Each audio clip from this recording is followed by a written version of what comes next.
एक गांव में एक किसान अपनी पत्नी के साथ रहता था। एक दिन वह किसान अपने खेतों की तरफ जा रहा था। तभी उसे एक गड्ढे में से आवाज आती है। अरे ये कैसी आवाज है?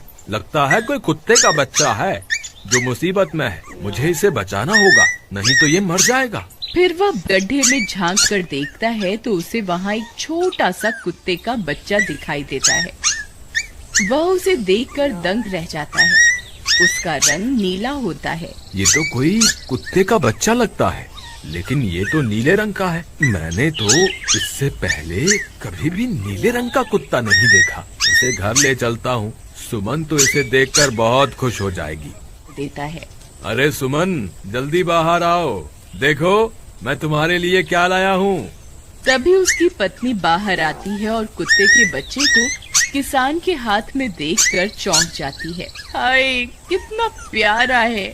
ये तो नीले रंग का है। अजी, आपको कहाँ से मिला? क्या मैं इसे अपने साथ रख सकती हूँ? मुझे बचपन से एक कुत्ते के बच्चे को पालने का बहुत शौक था। हाँ हाँ, क्यों नहीं, मैं इसे तुम्हारे लिए ही तो लाया हूँ। लेकिन ये आपको मिला कहाँ से? मैं खेत की तरफ जा रहा था, तभी अचानक गड्ढे से इसके रोने की आवाज आई। मैंने झांक कर देखा तो मुझे ये उसमें पड़ा हुआ मिला। ये जरूर भूखा होगा, तुम इसे कुछ खाने को दे दो। इतना बोलकर किसान वहाँ से चला जाता है। फिर सुमन उसकी खूब देखभाल करती है। वह दिन भर उसके साथ खेलता कूदता है। सुमन भी उसे पाकर बहुत खुश थी। वह कुत्ता पूरे गांव में आकर्षण का केंद्र था। वह जब भी गांव में घूमने निकलता, सारे गांव वालों की नजर उसी पर टिक जाती थी, क्योंकि किसी ने भी नीले रंग का कुत्ता पहले अपनी जिंदगी में कभी भी नहीं देखा था। अरे हरिया, देख तो, ये उसी किसान का पिल्ला है। तूने कभी नीले रंग का कुत्ता देखा है क्या? नहीं भाई, मैंने तो पहली बार ऐसा कुत्ता देखा है। लेकिन ये इस किसान को मिला कहाँ से? इतना अनोखा कुत्ता खरीदने की हैसियत तो इस किसान की है नहीं। अरे भाई, इससे तो ये किसी गड्ढे में पड़ा हुआ मिला था। मुझे तो लगता है जरूर ही ये कोई जादुई कुत्ता है। तुम्हें क्या लगता है बाजार में इसकी क्या कीमत होगी? भाई, ये तो नायाब चीज है, ये तो अनमोल होगा। इसके हमें मुंह मांगे पैसे मिलेंगे।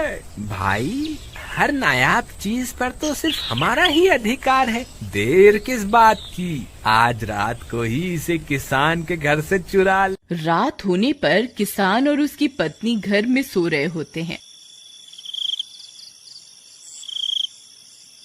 तभी लल्लन और हरिया किसान के घर में घुस जाते हैं और नीलू को बहलाने फुसलाने लगते हैं। ले ले बेटा, बिस्कुट खा ले। ले ले ले ले ले ले, आजा आजा। वह झट से उसे बोरे में कैद कर लेते हैं और वहाँ से 9-2-11 हो जाते हैं और भागकर अपने घर आ जाते हैं। हरिया भाई, एक काम तो पूरा हो गया, बस अब इसे शहर जाकर किसी को बेचना बाकी है। शुभ काम में देरी किस बात की? हम कल सुबह होते ही इसे शहर जाकर किसी को बेच आएंगे। अगले दिन सुबह होने पर वे दोनों नीलू को बोरे में डालते हैं और उसे बेचने के लिए निकल पड़ते हैं। रास्ते में उन्हें एक सेठ मिलता है। उसे उस बोरे में से अजीब अजीब सी आवाजें आती हैं। अरे भाई, रुको रुको, इस बोरे में क्या भर कर ले जा रहे हो? भाई, ये एक जादुई कुत्ता है। ऐसा कुत्ता पूरी दुनिया में केवल एक ही है। ऐसा कैसे हो सकता है भाई? जरा मुझे भी तो दिखाओ। वह सेठ नीलू को देखकर चौंक जाता है। तुम्हें इसके लिए 100 सोने की मुद्राएं देनी होंगी। ठीक है, मुझे मंजूर है। लो, ये लो तुम्हारी 100 मुद्राएं। आज से ये कुत्ता मेरा हुआ। वहीं दूसरी तरफ नीलू को घर में न पाकर सुमन और किसान परेशान हो जाते हैं।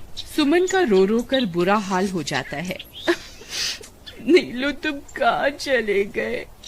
तुम्हारे बिना मैं कैसे जीऊंगी? वापस आ जाओ ना नीलू। अजी, मेरे नीलू को कहीं से भी ढूंढ कर लाइए। जब तक वो वापस नहीं आएगा, मैं खाना नहीं खाऊंगी। ठीक है, तुम रोना बंद करो, मैं उसे ढूंढ कर लाता हूँ। फिर किसान गांव में लोगों से नीलू के बारे में पूछता है। अरे भाई, मैंने तुम्हारे कुत्ते को देखा था। वो लल्लन और हरिया तुम्हारे घर से बोरे में किसी को भरकर ले जा रहे थे। वो अवश्य ही तुम्हारा कुत्ता होगा। फिर किसान भागता हुआ लल्लन के घर जाता है। लल्लन, मुझे पता चल गया है, तुम्ही ने मेरे नीलू को चुराया है। उसे अभी के अभी वापस लौटा दो, नहीं तो मुखिया से कहकर तुम्हें कड़ी से कड़ी सजा दिलवाऊंगा। अरे हरिया भाई, इसे कैसे पता चल गया? मुझे लगता है किसी ने हमें उसे चुराते हुए देख लिया होगा। मुझे अभी के अभी मेरा कुत्ता वापस करो, नहीं तो अच्छा नहीं होगा। भाई, तुम्हारे कुत्ते को तो हमने 100 मुद्राओं में बेच दिया। अब तुम चाहो तो सारी मुद्राएं रख लो और हमें छोड़ दो। नहीं नहीं, मुझे मेरा कुत्ता ही चाहिए। तुम्हारे पास कल सुबह तक का वक्त है। कैसे भी करके उस व्यापारी को ढूंढो और मुझे मेरा कुत्ता वापस ला कर दो, नहीं तो जेल जाने के लिए तैयार हो जाओ। इतना बोलकर किसान वहाँ से चला जाता है। अरे मर गए रे, अब क्या करें? ये तो थानेदार की धमकी देकर गया है। लल्लन भाई, मुझे जेल नहीं जाना, कुछ करो ना। हाय रे, अब क्या होगा? चलो उस सेठ को ढूंढते हैं, उसे उसके सारे पैसे लौटाकर उस कुत्ते को वापस ले लेंगे। वे दोनों उस सेठ की तलाश में निकल पड़ते हैं, लेकिन बहुत देर तक ढूंढने पर भी उन्हें वह सेठ नहीं मिलता। लल्लन भाई, यहाँ तो उस सेठ का कोई नामो निशान ही नहीं है। न जाने अब तक कहाँ निकल गया होगा। अब क्या करें? हमरे पास कल सुबह तक का ही वक्त है। अरे हरिया, वो देख, ये तो बिल्कुल किसान के कुत्ते जैसा ही लग रहा है। तुम्हारी आंखों में मोतियाबिंद हो गया है क्या? बेवकूफ, किसान का कुत्ता नीले रंग का था और ये तो भूरे रंग का है। क्या तुम्हें नीले और भूरे रंग में फर्क दिखाई नहीं देता? अरे तो क्या हुआ, अगर हम इसे नीले रंग से रंग दें तो उसके बाद ये हूबहू नीलू जैसा ही दिखेगा। बात तो तुम सही कहते हो भाई। चलो फिर देर किस बात की, अभी इसे पकड़ते हैं। फिर वे दोनों उस कुत्ते को पकड़कर अपने घर ले जाते हैं और नीले रंग का पानी घोलकर उसे उसमें डुबो कर उसका रंग भी नीला कर देते हैं। अरे भाई हरिया, ये तो बिल्कुल नीलू जैसा ही दिख रहा है। फिर अगले दिन वे उस कुत्ते को अपने साथ लेकर किसान के घर जाते हैं। अरे भाई मोहन, देखो हम तुम्हारे लिए क्या लाए हैं। जल्दी आओ, तुम्हारा नीलू वापस आ गया है, जल्दी आओ। किसान और सुमन की खुशी का ठिकाना नहीं रहा। लल्लन और हरिया, तुमने गुनाह तो बहुत बड़ा किया था, लेकिन वक्त रहते तुमने अपनी गलती को सुधार लिया, इसलिए मुझे तुमसे अब कोई शिकायत नहीं है। तुम दोनों जा सकते हो। फिर वे दोनों वहाँ से निकल जाते हैं। नीलू, तुम वापस आ गए। मुझे तुम्हारी कितनी फिक्र हो रही थी। कहाँ चले गए थे तुम? हाँ, आज के बाद मैं तुम्हें कभी अकेला नहीं छोड़ूंगी। मेरा नीलू इतने दिनों बाद घर आया है, इतना गंदा भी हो गया है। चलो अब हम नहाई करेंगे। फिर सुमन उसे नहलाने लगती है। अले मेरा नीलू नहाई करेगा, इतना गंदा हो गया है। पानी उसके ऊपर पड़ते ही वह कुत्ता छटपटाने लगता है। अरे क्या हुआ नीलू, तुझे तो नहाना बहुत पसंद था, आज क्या हो गया तुझे? तभी उसका सारा नीला रंग उतरने लगता है। अरे ये क्या, इसका रंग क्यों उतर रहा है? तभी वह कुत्ता गुस्से में आकर सुमन को काट लेता है। अरे मर गई रे, हाय रे। अरे सुनो जी, इसने तो मुझे काट खाया। हाय रे अजी, सुनते हो? जल्दी आओ, मुझे लगता है ये हमारा नीलू नहीं है। देखो, इसका तो सारा रंग ही उतर गया। ये तुमने ठीक नहीं किया लल्लन, अब मुझसे बुरा कोई नहीं होगा। फिर किसान गुस्से में लल्लन और हरिया के घर जाता है। ए लल्लन, दरवाजा खोल। ए लल्लन, जल्दी दरवाजा खोल, नहीं तो इसे तोड़ दूंगा। आज तुझे मुझसे कोई नहीं बचा सकता।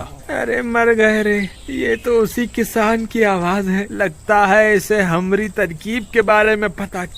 अरे क्या हुआ भाई, इतने गुस्से में क्यों हो? तुम्हें क्या लगता है मैं बेवकूफ हूँ? तुम किसी भी आवारा कुत्ते को नीला रंग चढ़ाकर हमें दे दोगे और हम मान लेंगे कि वो नीलू है?